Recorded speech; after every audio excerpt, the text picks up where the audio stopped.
আজকে দেখো মাছ রান্না করবো আলু পটল দিয়ে।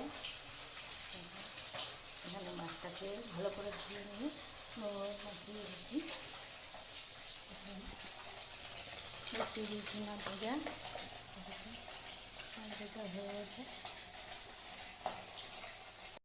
আলু সিদ্ধ করে নিয়েছি, একটু পেশা করে নেবো। গোটা জিরে দিয়েছি, আদা দিয়েছি, লঙ্কা দিয়েছি, 4টে টমেটো কুচি দিয়েছি। এটাকে আমি ভালো করে পেস্ট করব। ভালো করে কড়া করে ধুতে নিয়েছি।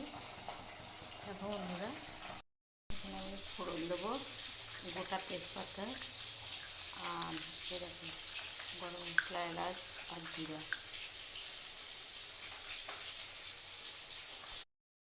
আমি পটলগুলোকে আগে কেটে দিলাম লম্বা করে, এবার বসিয়ে দিলাম পটলটাকে লাল করে ভালো করে ভাজবো নুন দিয়ে হলুদ দিয়ে। পটলগুলোকে ভেজে নিয়েছি লাল লাল করে। এবার আলুগুলো আমি গরম মশলা, গোটা গরম মশলা দিয়ে দিয়েছি, তেজপাতা দিয়ে দিয়েছি ফোড়নে। এবার আলুটাকে দিয়ে দিলাম। আলুটা ভালো করে ভাজা হবে লাল লাল করে। এবার আমি দেখুন এই মশলা করা ছিল, এই মশলাটা দিয়ে দিলাম।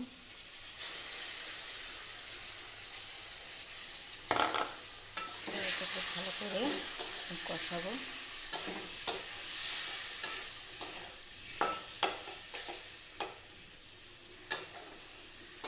কষা যখন কষে যাবে অল্প একটু জল দিয়ে আলুটাকে ভালো করে নাড়াচাড়া করতে হবে।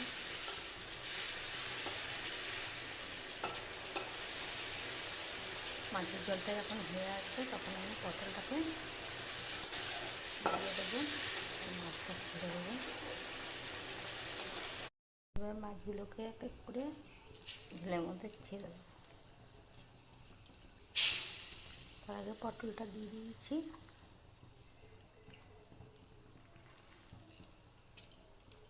আস্তে ছেড়ে দেবো, তারপর ঢাকা দিয়ে দেবো দিয়ে দেবো। এতে স্বাদও বাড়ে, গন্ধটাও লাগে, টেস্ট হয়। এরপর আমি মাছের ঝোলটাকে নামিয়ে দেবো। কেউ যদি পাটাতে ধনে পাতাও দিয়ে দিতে পারো, আমাদের ভালো লাগবে। যদি ভিডিওটা